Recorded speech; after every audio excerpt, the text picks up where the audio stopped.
नमस्कार प्रिय दर्शकों, मैं करिश्मा शिल्पीलाल आपकी आज के कार्यक्रम की होस्ट आप सभी का इस खास कार्यक्रम में आपका स्वागत करती हूँ, जिसका नाम है जीवन में परिवर्तन का एक मोड़।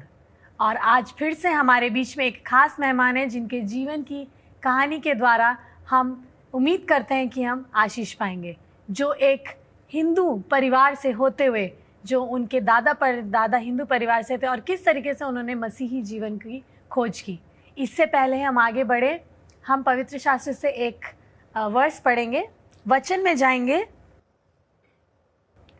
यूहन्ना उसका 10 भाग उसकी 16 आयत। यहाँ इस प्रकार लिखा है, मेरी और भी भेड़ें हैं जो इस भेड़शाला की नहीं, मुझे उनको भी लाना अवश्य है। वह मेरे शब्द सुनेंगी, तब एक ही झुंड और एक ही चरवाहा होगा। परमेश्वर के इस वचन पर आशीष हो। आइए हम अपने खास मेहमान से मिलते हैं। नमस्कार, वेलकम डॉक्टर रेबेका सिंह। क्या आप हमारे दर्शकों को अपना परिचय संक्षेप में देंगी?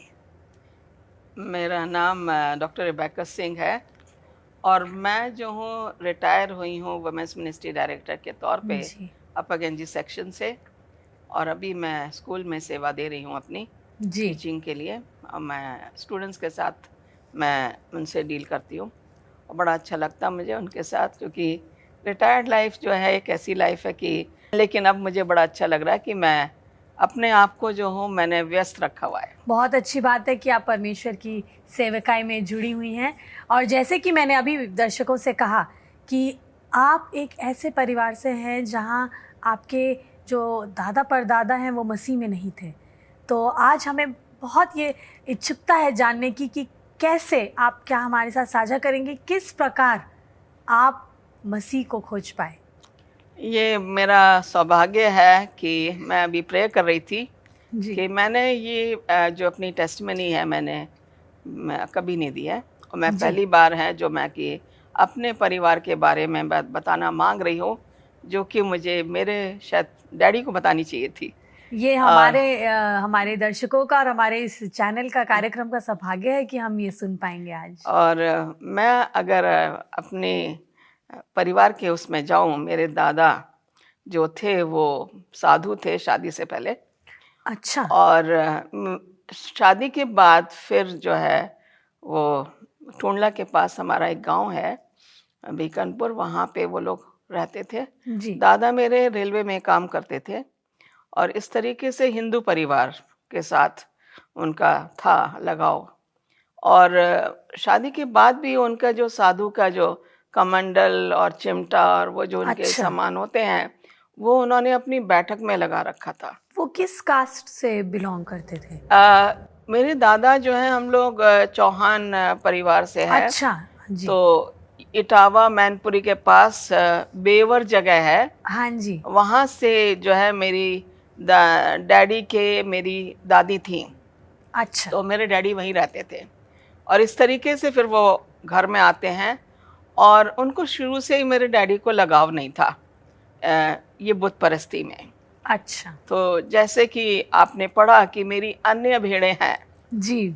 कभी कभी मैं ये सोचती हूँ कि अगर मैं विश्वास में नहीं होती तो शायद मेरा जीवन, जैसे मैं गांव में लोगों को देखती हूँ कि घूंघट निकालना है, बिल्कुल, और गोबर में उपले बनाने हैं, कुएं से पानी लेना है, वो सारी मैं ज़िंदगी में मैं वहीं पर रह जाती। सही शायद मैं शिक्षा भी ग्रहण नहीं कर पाती अगर मेरे पिता ने वो कदम नहीं उठाया जो कि हमें आज इस मुकाम पे लेकर आ गया है। तो ऐसा क्या हुआ था मैडम, जो आपके, जैसे आपने बताया आपके दादाजी साधु थे, ऐसा क्या हुआ आपके पिताजी के जीवन में जो आप एकदम एक परिवर्तन का मोड़ आपके जीवन में आया? मेरे जो टूंडला में एक पादरी थे, पास्टर सीएम दास या दास करके थे, तो वो मेरे डैडी के संपर्क में आए जी। तो जैसे मैं बताना मांगती हूँ कि हमारे घर में जो थे, दादी के घर में पूजा होती थी, कोई फेस्टिवल हो रहा है तो वो जब तक देवी को नहीं चढ़ाएंगी वो तब तक जो ऐसा है मानते हैं, घर हाँ में जी। कोई खाना नहीं खा सकता। जी। तो एक दिन जो है उन्होंने मेरे डैडी को बोला कि उन्होंने काफ़ी पकवान बनाए थे और पूरी की पूरी थाली जो उन्होंने सजा दी अच्छा। और मेरे डैडी को बोला कि तुम जाके इसको देवी को चढ़ा के आओ। चढ़ाइए। अच्छा। तो मेरे डैडी ने बोला कि नहीं, मैं नहीं जाऊंगा और मुझे भूख लग रही है, मुझे खाना दे दो। अच्छा। तो मेरी डैडी जो दादी थी कह रही पहले तुम देवी पे चढ़ा कर आओ, फिर तुम्हें खाना। प्रसाद जिसे कहते हैं, है प्रसाद। ना? हाँ जी। तो वो जो है चले गए, जो कि माँ की बात थी, कैसे टाल सकते थे। हम्म। तो गए और आधे रास्ते में जाके वो बैठ गए और उन्हें वो खत्म करके वो घर आ जाते हैं। अच्छा, वो खुद ही उसे खा लेते हैं? खुद ही खा लेते हैं। अच्छा।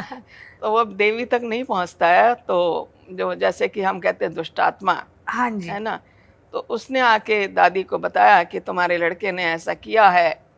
और मेरी दादी ना उस टाइम में, आप जानते हो कि लहंगे, बहुत घेर वाले लहंगे होते थे। जैसे गांव में हाँ, पहनते थे 10-12 मीटर का जो लहंगा होता था, हाँ, पूरा वो भारी बड़े रहता घेर था। वाले। मेरी दादी हाँ वो जी। पहनती थी और कमीज ऊपर से पहनती थी, हाँ और जी। आधी उनकी जैसे साड़ी जैसे होती है, हाँ जी, और उस ओढ़नी सर पे ओढ़नी रहती टाइप थी। की हाँ वो जी। पहनती थी। तो उन्होंने जो है डंडा उठाया और वो अपने लहंगे में छुपा लिया, अच्छा। क्योंकि उन्हें गुस्सा लगा कि इन्होंने देवी को नहीं चढ़ाया है प्रसाद। तो फिर मेरे डैडी जो हैं, जब उन्हें पूछा कि तुमने चढ़ा दिया, हाँ मैंने चढ़ा दिया था। अच्छा, फिर मैंने खा लिया, मुझे भूख लग रही थी। तो उन्होंने सच दादी जो बता है दिया। गुस्से में आई और मारने के लिए जैसी ही, तो हाँ। डैडी बाहर चले जाते हैं। और उसके बाद से उन्होंने जो है बोला मुझसे ये काम नहीं कराओ, मैं नहीं करूँगा।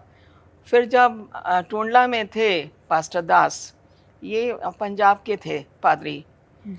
इनके संपर्क में आए और उन्होंने उनको बाइबल स्टडी देना शुरू किया। जी। तो मेरे नानी, जो नाना और नानी के घर से इनकी शादी हो चुकी थी, और मेरा भाई जो था, जो कि अब कनाडा में है, वो 2 साल का था, तो जब इन्होंने प्रभु को ग्रहण किया। ये बहुत ही अच्छी बात आपने हमें बताई है। दर्शकों, आप सुन रहे हैं कि किस प्रकार ये कहानी जो अपने जीवन की बता रहे हैं, अपने पिताजी के बारे में, कैसे आगे बढ़ती है।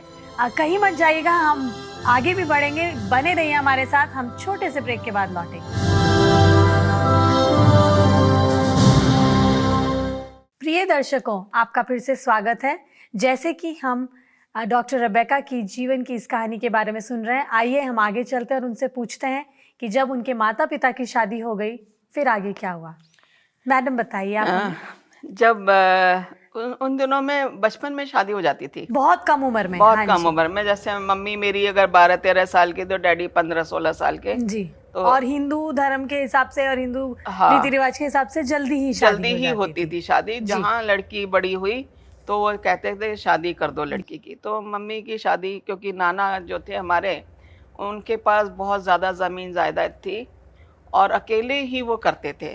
मेरे मामू थे, 5 मेरे मामू थे और उनकी अच्छा। 2 बेटियां थी। जी। तो इस तरीके से जो है अकेले ही पूरा घर संभालते थे नाना। और गाय नहीं, भैंसें थी हमारे वहाँ पे नाना के जी। घर। दादी के घर में भी भैंसें थी। अच्छा। तो इनके पास इतनी ज़मीन नहीं थी जितनी कि हमारे नाना के पास नाना थी। जी। तो इसलिए जो इनकी शादी जल्दी हो गई। हम्म। फिर मेरा भाई हुआ और वो जो है 2 साल का होगा, जब पास्टर दास ने जो है इनको बोला, क्योंकि मेरे डैडी ने 7th या 8th की थी जी। वहाँ से, गांव से, टूंडला से उन्होंने पढ़ाई की थी। जी। और ये जो है आगे पढ़ना मांग रहे थे। जी। सो पास्टर दास ने बोला कि आप अगर पढ़ना मांगते हो तो हम आपको रुड़की भेज सकते हैं। तो ये जो आप पास्टर दास के बारे में अभी बता रहे थे, ये जो पंजाब से हैं, सीएम दास हैं ये। पास्टर सीएम दास, ये कौन से चर्च के पास्टर थे? Seventh Adventist church. अच्छा जी। मगर ये टूंडला में ही काम करते थे। अच्छा। 7th एडवेंटिस्ट के पास्टर थे, टूंडला में ही करते थे। और हम उनको जो है, ये परमेश्वर की इच्छा थी कि पास्टर सीएम दास उनके संपर्क में आए और उन्होंने ये इच्छा जाहिर करी कि मैं आगे पढ़ना मांगता हूँ। तो उन्होंने फिर रुड़की संपर्क किया, क्योंकि उन दिनों में जो है चिट्ठियाँ ही लिखते थे, बिल्कुल। फ़ोन तो कोई होता नहीं था। और फ़ोन के द्वारा उन्होंने मेरे डैडी की जो है पूरी कहानी बताई, और किस तरीके से कि मैं, डैडी के पास एक बेटा भी है और अच्छा। वाइफ है। जब उन्होंने लिखा वहाँ पे, तो पास्टर टिडवल रुड़की में होते थे। जी हाँ, बिल्कुल। पास्टर टिडवल वहाँ पे थे। तो पास्टर टिडवल ने उनको बोला कि ठीक है, आप उनको भेजो। तो शादी के और एक बच्चे होने के बाद हाँ। आपके पिताजी रुड़की में पढ़ने रुड़की के में लिए आए। पढ़ने के लिए आए। जी, उन्होंने बहुत अच्छी बात है। 8वीं क्लास में शायद थे दाखिला लिया। तो जब वो रुड़की आते हैं तो वहाँ पे मेरी मम्मी को भी बाइबल स्टडी दी गई। अच्छा, तो उन्होंने जो पास्टर आयम चंद का आपने नाम सुना होगा। बिल्कुल, हाँ जी। तो पास्टर आयम चंद ने बाइबल स्टडी देखे। मेरी मम्मी जो अनपढ़ थी, हाँ जी, ठीक है, वो बिल्कुल पढ़ी नहीं लिखी नहीं थी, सिंपल सी सादी सी थी, और वो जो है जैसे वो सिखाते थे उसको सुनती थी, और चर्च भी जाना शुरू किया उन्होंने। बहुत और इस अच्छी तरीके बात से है। पास्टर आयमचंद ने उनको बपतिस्मा दिया। बहुत अच्छी बात है। Praise the Lord. ये Yes. कितनी महत्वपूर्ण और इतनी अच्छी बात आपने बताई है। दोनों का बपतिस्मा उस समय हुआ? मेरे डैडी का बपतिस्मा टूंडला में हो गया था। अच्छा, बहुत अच्छी। तो क्योंकि मम्मी नहीं थी उस फेथ में, और वो वहाँ पादरी के पास जा नहीं सकती थी हाँ बाइबल जी, स्टडी के लिए, क्योंकि आप जानते हैं कि उन दिनों में 50s की बात बता रही हूँ मैं आपको, हाँ, कि लेडीज जो है घर से बाहर नहीं निकल सकती। और बिल्कुल। स्पेशली स्टॉन्च परिवार जो का था हमारा हिंदू परिवार, जो बहुत तो कट्टर मेरी रहते। दादी जो थी वो बिल्कुल नहीं पसंद करती थी कि मेरी मम्मी बाहर जाएं। जी, तो इसलिए उनकी कोई शिक्षा जो नहीं थी, और ना उन्होंने बाइबल स्टडी ली थी। तो इसलिए रुड़की जब गए हैं तो उनको एक मैरिड क्वार्टर मिला हाँ जी, रुड़की में जाके, और मैरिड क्वार्टर होके तो वहाँ डैडी ने पढ़ना शुरू किया। डैडी ने जो है बहुत परिश्रम किया, उन्होंने काम भी किया, रात में चौकीदारी करते थे, रात के 10 या 12 बजे तक, और उसके बाद जाके सोते थे।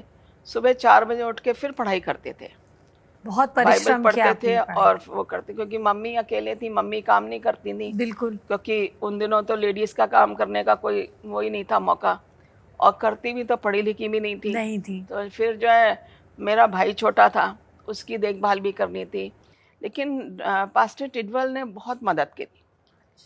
तो जब वो वहाँ पे गए हैं तो हम देखते हैं कि और भी मैरिड वो थे स्टूडेंट्स, जी, जिसमें थे कोई काशीनाथ या किरण, किशन कुछ करके नाम थे। जी, तो 3-4 स्टूडेंट्स और थे जो भी मैरिड थे, और उनको वहीं रखा गया था। तो रुड़की में जो है, जो कैफेटेरिया के सामने आपने हाँ जी, देखा होगा, जी, बिल्कुल। वहाँ पे वो मैरिड क्वार्टर्स होते थे। अच्छा, तो उनमें से एक क्वार्टर में मेरे डैडी और भाई और मेरी मम्मी रहती थी। अच्छा, आपका जन्म तब नहीं हुआ था? नहीं, मेरा अच्छा। जन्म रुड़की में ही हुआ है, अच्छा, और उसी घर में हुआ है मेरा जन्म। बहुत अच्छी बात तो है। मैं पैदा हुई हूँ बॉर्न एडवेंटिस्ट, मैं कह सकती हूँ अपने आप को, कि मेरी पहली जो वंश है वो डैडी है जनरेशन, और मैं सेकंड जनरेशन में मैं और मेरा भाई आते हैं। जी, तो इस तरीके से हमारी परवरिश जो है, मेरी मम्मी बीमार पड़ गई थी हाँ जी, जब मैं पैदा हुई थी, अच्छा, और वो 6 महीने तक बीमार रही, बिस्तर पकड़ा हुआ था उन्होंने। डिलीवरी उनकी नॉर्मल हो गई थी, लेकिन उसके बाद उनको बुखार और कई तरह के उनको परेशानी हो हाँ, गई। कोई ना कोई परेशानियाँ तो हो जाती हैं औरतों को, जैसे। मैं मिसेस टिडवल को क्रेडिट देती हूँ इसका, हम्म, क्योंकि वो सुबह आती थी और मेरे और मम्मी के कपड़े ले जाती थी, और वहाँ पे धुलवा के और शाम को वो लेकर वहाँ के अधिकारी थे या चर्च के? डॉक्टर टिडवल प्रिंसिपल थे। अच्छा, अच्छा, तो जी, उनकी वाइफ जो थी ना, जितने भी थे मैरिड क्वार्टर्स के जितने हस्बैंड वाइफ थे, उनकी देखभाल बहुत करती थी, देखती थी उनके पास खाने की कमी नहीं होनी चाहिए, उनके पास राशन होना चाहिए, बहुत अच्छी तेल घी आटा चावल जो है सब होना चाहिए। तो वो चेक करती रहती थी, और जब उनको देखा कि क्यों हम लोग को अजीब लगता था मांगते हुए, बिल्कुल, तो हमारे मांगने से पहले ही जो है वो राशन हमारे घर में आ जाता, हर महीने जो है कैफेटेरिया से हमें मिलता था। बहुत अच्छी बात तो है। इस तरीके से जो है, तो मम्मी जब बीमार हो गई तो उन्होंने मेरी देखभाल भी करी,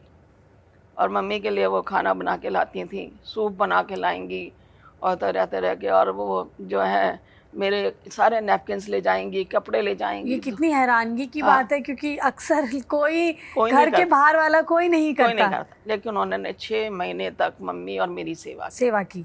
अगर आज मैं अगर हूँ हम्म, तो मैं मिसेस टिडवल को क्रेडिट देती हूँ, पास्टर टिडवल को, बहुत अच्छी जिन्होंने बात है। हमारी बहुत सहायता की। डॉक्टर रेबेका, आपकी इस बात से मैं भी इतनी प्रभावित हुई हूँ और मैं आशा करती हूँ कि हमारे जितने दर्शक हैं उन्हें भी सुन के ये उनका मन ये भर गया होगा कि किस प्रकार परमेश्वर इंसानों के रूप में अपने दास को, अपने दूतों को भेजता है। और जैसे कि मैडम ने पास्टर CM दास के बारे में बताया, जिनके ज़रिए से उनके पिताजी ने परमेश्वर के तरफ कदम उठाया, परमेश्वर ने उन्हें बुलाया। आप दर्शक कहीं मत जाइएगा, ये वक्त है कि हम एक छोटा सा ब्रेक लेंगे और फिर वापस आएंगे और हम अपनी बातचीत को और आगे की कहानी को सुनेंगे। प्रिय दर्शकों, आपका स्वागत है। जैसे कि हमने अभी सुना कि किस तरीके से रुड़की एडवेंटिस्ट स्कूल के प्रिंसिपल और उनकी वाइफ टिडवेल सर और उनकी वाइफ ने किस तरीके से डॉक्टर रेबेका के परिवार की उनके कठिन समय में सहायता की। आइए हम आगे जानें कि उनके इस जीवन के सफ़र में और क्या ऐसी घटना हुई जिससे उनके परिवार, उनके माता पिता और वो परमेश्वर के और निकट आ गए। Yes ma'am. मुझे ये मेरी मम्मी बताती थी। हाँ जी। और सारी कहानी जो है, जैसे मिसेस टिडवेल आती थी सुबह और शाम को जाती, फिर आती थी कपड़े लेके, खाना लेकर आएंगी तीनों टाइम, कपड़े मेरे धुले रहेंगे, आयन करके लेकर आती थी। और हम लोग तो आयन अगर नहीं हो रहा तो हम ऐसे ही छोड़ देते हैं। हाँ जी। लेकिन she was a very sweet lady, बहुत ही प्यारी लेडी थी वो, जिन्होंने इतनी सेवा की है। तो मेरे डैडी जो थे, गेट जो था, रुड़की स्कूल का जो गेट है, हाँ जी। तो वहाँ पे चौकीदारी भी करते थे। हाँ जी। स्कूल टाइम में पढ़ते थे और उसके बाद ये गेट पे रहते थे। तो क्या होता है कि एक दिन जो है डैडी गेट पे खड़े थे और कोई ट्रैक्टर चलाने वाला था, पता नहीं वो सीख रहा था कि क्या है, कि डैडी ने गेट एक साइड खोल दी और दूसरी साइड जैसे ही खोलने जाते हैं, हाँ जी, तो वो ट्रैक्टर जो है उससे कंट्रोल नहीं हुआ और डैडी जो है गिर जाते हैं और उनके कंधे के ऊपर से एक ट्रैक्टर का टायर निकल जाता है। वो ट्रैक्टर हमारे स्कूल कैंपस के अंदर आ रहा था? हाँ, कैंपस के अंदर आ रहा था। अरे ये तो वो एकदम से ना वो निकल जाता है उनके कंधे के ऊपर से, और सिर जैसी प्रिंसिपल को पता लगता है, उन्होंने जल्दी से रश किया, उन्हें मिलिट्री हॉस्पिटल पास में ही था, तो वहाँ रश किया उन्हें और बहुत प्रेयर हुई। और वो प्रेयर का नतीजा है कि उनको उसको ठीक होने में 6 महीने लगे। अब ये कोई मामूली सा हादसा नहीं है। एक ट्रैक्टर का आपके कंधे से चढ़ के उतर जाना, तो 6 महीने लगे उन्हें रिकवर होने में और हॉस्पिटल में वो रहे 6 महीने के लिए। हाँ, मिलिट्री हॉस्पिटल में। और प्रिंसिपल ने पूरी मतलब क्योंकि स्कूल के साथ उनका लिंक था जी, जुड़े हुए थे और घूम पे भी ये आर्मी लोग जाते थे एक्सरसाइज करने। हाँ जी। तो इसलिए उस टाइम में ज़्यादा खर्चा नहीं था, लेकिन ये था कि पेशेंट की केयर जो है मिलिट्री हॉस्पिटल में ही ठीक हो सकती थी और कोई हॉस्पिटल नहीं था वहाँ पे। हाँ, उस समय जी बिल्कुल यही एक हॉस्पिटल था, तो जिसमें डैडी ने रिकवर किया। और इस तरीके से जो है काफ़ी वीक हो गए थे, क्योंकि ट्रैक्टर का ऊपर से निकलना कंधे से, तो मगर फिर भी उन्होंने जो है काम नहीं छोड़ा और पढ़ाई नहीं छोड़ी जी। सुबह 4 बजे उठ के पहले बाइबल पढ़ते थे, फिर वो स्टडी करते थे अपनी स्कूल की। हाँ जी। जितना असाइनमेंट है, पर जो टीचर्स को देखना है, वो सब करके जाएंगे 4 से 6 बजे तक, और 6 बजे फिर जो जाके पानी भर के लाते थे। अच्छा। घर में मम्मी के लिए पानी छोड़ के जाते थे। अच्छा अच्छा। तो ताकि जो है मम्मी को परेशानी ना हो। इस तरीके से जो है फिर क्लास जाते थे, उसके बाद चौकीदारी में करते थे। और फिर जो है जब उन्होंने वहाँ से ख़त्म किया जी, तो डैडी ने फिर सेमिनरी ज्वाइन करी। हाँ जी। 62 की बात है ये, कि सेमिनरी ज्वाइन करी। पास्टर BM शाह जो हैं वो स्कूल के प्रिंसिपल थे। अच्छा। पहले इंडियन जो प्रिंसिपल जो हुए हैं रुड़की के, वो पास्टर BM शाह थे। अच्छा। तो उन्हीं के टाइम में बाइबल सेमिनरी शुरू हुई जी, और उनमें 2 लेडीज थी और बाकी सारे जेंट्स थे। आपने नाम सुना होगा पास्टर लाखन सिंह। बिल्कुल बिल्कुल जी। Pastor AM Franklin. बिल्कुल हाँ, मैं नहीं जानती। Mrs SR Gill. हाँ जी जी। अच्छा, ये थी। और एक लेडी और थी, मुझे याद नहीं आ रहा। मतलब ये इन्होंने वो सेमिनरी ज्वाइन की। ये सब सेमिनरी वाले ही थे। तो जब इन्होंने सेमिनरी ख़त्म की तो इनको जो है कलाली में स्कूल में पढ़ाने के लिए दिया गया। अच्छा। तो ये वहाँ पे पढ़ाने का काम किया। लेकिन फिर इन्होंने क्या करा कि कैनवसिंग का काम भी किया साथ साथ। साथ साथ। अच्छा। तो वहाँ पढ़ाते थे, उसके बाद आफ्टरनून में जब आते थे तो कैनवसिंग का काम करते थे। इस तरीके से फिर उन्हें जो है रेगुलर स्ट्रीम के जो काम है उसमें नजीबाबाद उनका प्लेसमेंट किया। अच्छा। इस तरीके से उन्होंने नजीबाबाद में चर्च स्थापित किया और वहाँ पे जाके बाइबल स्टडी देनी शुरू करी। अपनी सेवकाई एक सेविकाई अलग तरीके से शुरू अलग की। है। बिल्कुल। और मैं उनको ये देखती थी डैडी को कि सुबह सुबह वो उठ जाते थे और उठते ही वो सीधा उन्होंने अपने आप को फ्रेश करना और बाइबल लेके बैठ जाना और सरमन्स जो हैं वो सुबह बैठ के पढ़ाते थे। ये कितनी ही अच्छी बात आपने बताई है मैम कि अपने दिन की शुरुआत परमेश्वर के वचन और उसके नाम से हाँ, करने। कितनी खूबसूरत बात है ये हमारे दर्शकों के लिए भी सीखने के लिए कि कितना ज़रूरी है कि अपने दिन की सही शुरुआत करें और परमेश्वर के नाम से करें। और मैं अगर अपनी मम्मी के बारे में बताऊं, मेरी मम्मी अनपढ़ थी और मुझे गर्व है क्योंकि वो मेरी मम्मी जो थी, जो प्रेयर करती थी, प्रार्थना जब करती थी रात में, आप कहोगे कि एक अच्छा पास्टर भी इतनी अच्छी प्रेयर नहीं करेगा जितनी वो करती थी। सबके नाम लेके वो प्रार्थना करती थी, जी। बीमारों के लिए, परिवार के लिए, चर्च मेंबर्स के लिए, वो सबके नाम ले लेके प्रार्थना करती थी। ये मैंने अपनी माँ से सीखा कि किस तरीके से, ज़रूरी बात नहीं कि आपको पढ़ना ज़रूरी है, जी। आपके अंदर विश्वास है तो आपको परमेश्वर जो है वचन देता है बोलने के लिए। और मैंने भी वही सीखा है जी। और मैं इसलिए जो हूँ, मैंने परमेश्वर से एक आवाज़ मांगी और उसने मुझे आवाज़ दी जिसका मैं भरपूर फ़ायदा उठा रही हूँ क्योंकि मेरे डैडी बहुत अच्छे पास्टर रहे हैं। जी। मुरादाबाद में जितने भी गांव हैं सब में उन्होंने जो है बहुत प्रचार अपनी किया, सेवकाई की है, बहुत प्रचार सेवकाई की है। कितनी अच्छी बात मैडम आपने बताई है कि आपको भी वो आवाज़ अपनी मम्मी से मिली है। आपका बहुत बहुत धन्यवाद। प्रिय दर्शकों, आज जैसे कि हमने सुना है डॉक्टर रेबेका सिंह की अपनी जीवन की गवाही से, उनके माता पिता के जीवन की गवाही से कि किस प्रकार वो एक दूसरे धर्म से भटके हुए थे और किस प्रकार अविश्वासी होने के बावजूद परमेश्वर ने उन्हें अपनी ओर बुलाया और उसकी सेवकाई में उनका इस्तेमाल किया। मैं ये उम्मीद करती हूँ, आशा रखती हूँ कि ऐसी और भी बहुत दिलचस्प बातें उनकी जीवन की हैं, गवाही है, जो हमारे साथ साझा करना चाहेंगे, जो हम अपने अगले भाग में आपके साथ साझा करेंगे। तो आप लोग हमारे साथ बने रहिए। हमारे हिंदी होप चैनल को अगर आपको ये गवाही पसंद करते हैं, लाइक करिए, सब्सक्राइब करिए, अपने दोस्तों और सगी संबंधी और पड़ोसियों के साथ शेयर करिए। और इन गवाहियों के बारे में आप अगर कुछ भी कहना चाहते हैं, कमेंट सेक्शन में आप कमेंट भी कर सकते हैं। आप सभी का बहुत बहुत धन्यवाद।